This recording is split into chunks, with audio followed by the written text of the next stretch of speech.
On Waterflame's official YouTube channel, Clutterfunk is the most viewed video. Recently, I gave it a listen for the first time in years, and that is certainly a title it deserves. This song is an absolute banger, and today we're going to break down exactly why. Let's begin.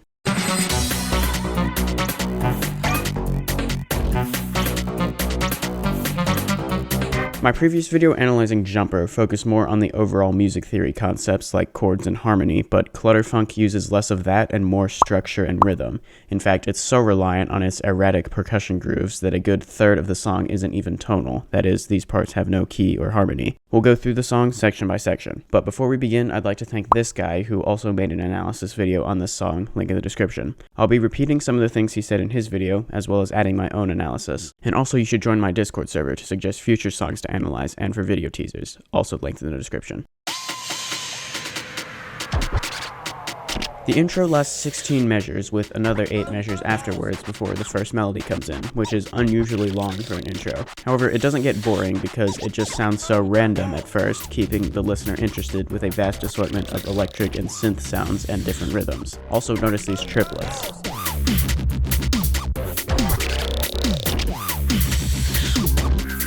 These give a sort of rhythmic accelerando to the intro. We're not actually speeding up the tempo, which is 140 throughout the entire song, but the triplets add to the increasing instrumentation in the intro, leading us into section A. At first, section A sounds like it's just part of the intro, but it's here that we bring in the song's main rhythmic figure in the drums. This rhythm, 1, a 2, and 4 and variations of it are used throughout the entire song in the percussion, bass, and melody, and it's this rhythm that defines section A. Then we bring in an unexpected instrument choice, a clarinet. It's unexpected because the whole song so far has been electric and synth sounds, and then we bring in a traditional acoustic instrument. Additionally, the clarinet coming in happens during a quote-unquote 9th bar. See, most music is divided into 8-bar sections, or 8s, where every 8 measures something changes. That could be adding a new instrument, introducing a counter melody, or going to a contrasting B section, for example. Sometimes, though, this 8-bar form is broken, usually by a 4-bar, 7-bar, or 9-bar section. In this case, the clarinet melody comes in at the end of a 9-bar section, giving a little bit of space to put in a drum fill. It's here that the song finally has some tonality. The clarinet is playing a staccato or short and separated melody in B minor. The basic premise behind this melody is chromatic variation around the 5th scale degree, which is F sharp. So it goes below the F sharp to the sharp 4 and above the F sharp to the flat 6. Thus we have 3 chromatically adjacent notes.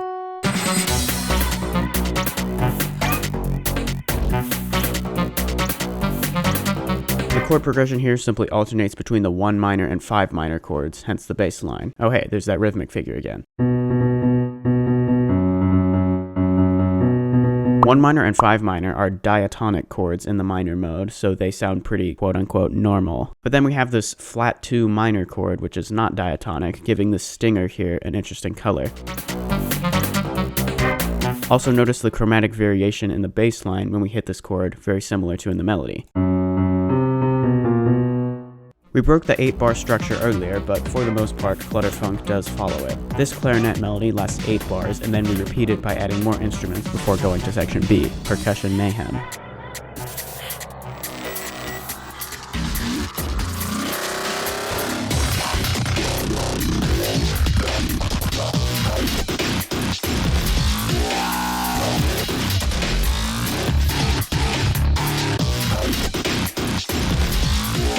When I analyze songs, I like to transcribe them into sheet music because 1, that helps me better figure out what's going on, and 2, it helps me share my findings by showing the transcription in these videos. Clutterfunk is very percussion-based, so I transcribed some parts to drum set, but for other parts, such as section B, not even drum set would suffice. If I were to arrange this song for live instruments, something I'll very likely do at some point, I'd put a drum solo here, but it would pretty much be improv there instead of playing exactly what happens in the original song. So yeah, percussion mayhem is about all there is to say about section B. We once again break the 8-bar form here with a 4-bar section to begin the percussion mayhem.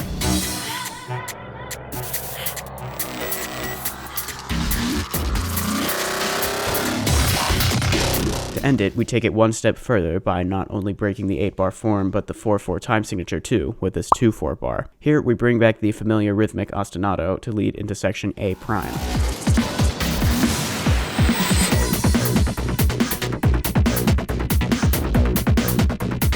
The prime means that this section is similar to section A, but altered somehow. It's similar because of the rhythmic ostinato, but altered by introducing new melodies. Section A prime starts with just percussion and bass. The bass line echoes the rhythmic ostinato and also features some nice chromaticism.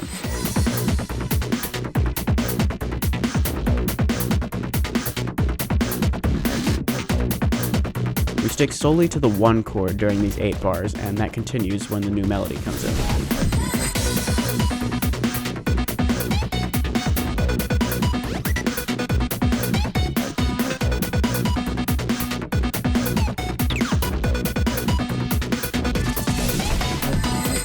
Let's take a closer look at what's going on with this melody. It's an 8-bit retro synth sound, and it uses almost entirely Bs, the tonic, but jumps octaves all over the place. The instrument choice is important here because fast octave jumps like this are incredibly difficult to do on most acoustic instruments like a clarinet or trumpet. Even on a piano, this is difficult to play because hitting the same key so quickly is very hard. So by using a synthetic instrument, these octave jumps sound more natural. The next 8 bars are what really add the funk to Clutterfunk, with this guitar groove section very common of funk music.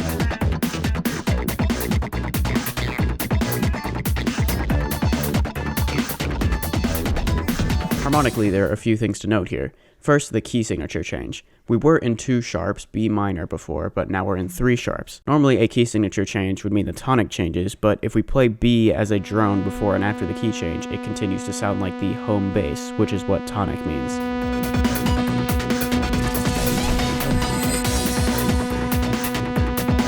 If the tonic did change here, it would probably change to F sharp because the minor key with 3 sharps is F sharp minor. But if we play an F sharp drone, it doesn't sound like the tonic.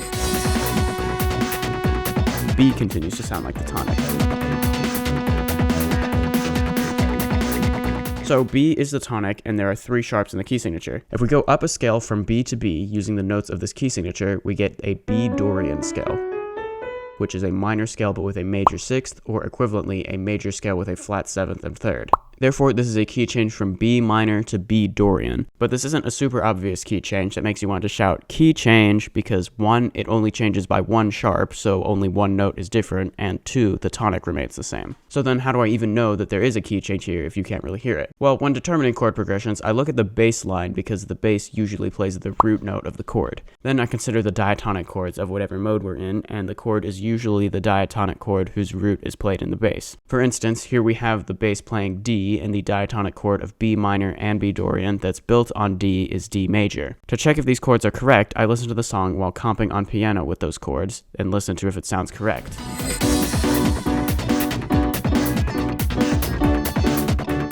Remember, G sharp is the new note we expect to hear in place of G. Neither the 1 minor nor flat 3 major chords use the 6th scale degree, so it's when the bass line tells us it's the 4 chord that it's up for debate whether it's 4 major or 4 minor. Let's try both options, starting with 4 minor, which is what I initially tried before I realized there was a key signature change here. Doesn't sound too bad, but let's try it with the 4 major instead. There we go, that sounds more correct. One more side-by-side comparison.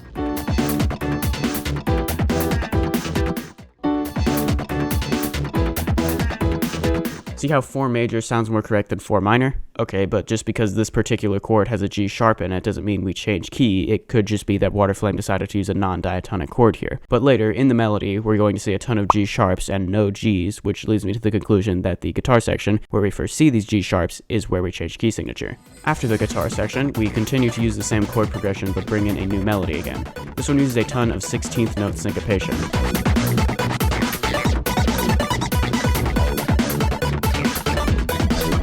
Then we have a chromatic walk down. This is where the geometry dash level ends, representing this chromatic motion visually. This takes us to section A double prime, far less well known because it's not used in the geometry dash level. Pizzicato strings take the melody, and here we fully use G sharps in the melody. When we get to the next 8, we add more instruments.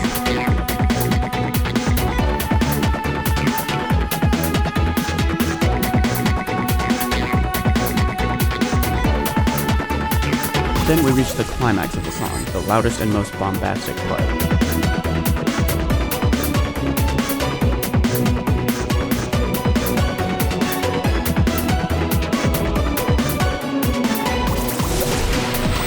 Then we bring back a familiar melody by returning to section A prime. It's a shame you don't hear section A double prime very much because, in my opinion, this is the best part of the song. It's also a bit brighter than what we've seen so far, so it feels more hopeful. What do I mean by brighter? While skipping a long, unnecessary discussion about modes and how they're defined, basically we can put the 7 modes on a spectrum from brightest to darkest, with dorian being slightly brighter than minor. Therefore, when we switch to dorian in the guitar section, the song brightens a bit, but not by much because we're barely using any G sharps. When the pizzicato strings come in, the song brightens again because now we're using G sharps all over the place. That, combined with the increasing volume and instrumentation leading to this resolution to the 1 minor chord, is why this is considered the climax. After the climax, we bring back a familiar melody from section A prime, and then the remaining 16 bars reverse how the song began. Instead of gradually adding instruments, we gradually remove them. Do note that I'm still considering this to be section A prime until this main percussion groove goes away.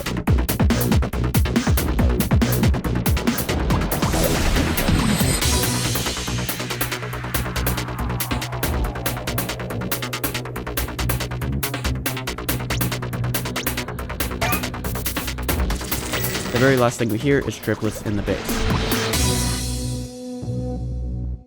In conclusion, Clutterfunk uses a little bit of everything, including synth and acoustic instruments, a mix of percussive and tonal sections, and use of the minor and dorian modes. The song is certainly a clutter, but we have the structure to thank for holding it together, because by keeping this rhythmic ostinato going through most of the song, it has just the right amount of familiarity to let us explore all kinds of different areas harmonically and rhythmically. That's the method to the madness. Thanks for watching the video. If you enjoyed, don't forget to like and subscribe. I'm planning to make a ton more of these geometry-music analysis videos, and given how well the jumper analysis performed in the algorithm, it seems like you guys want to see that too. Let me know what other songs you want me to analyze in the comments and/or Discord server, link in the description. I'll see you in the next video, and have a great day.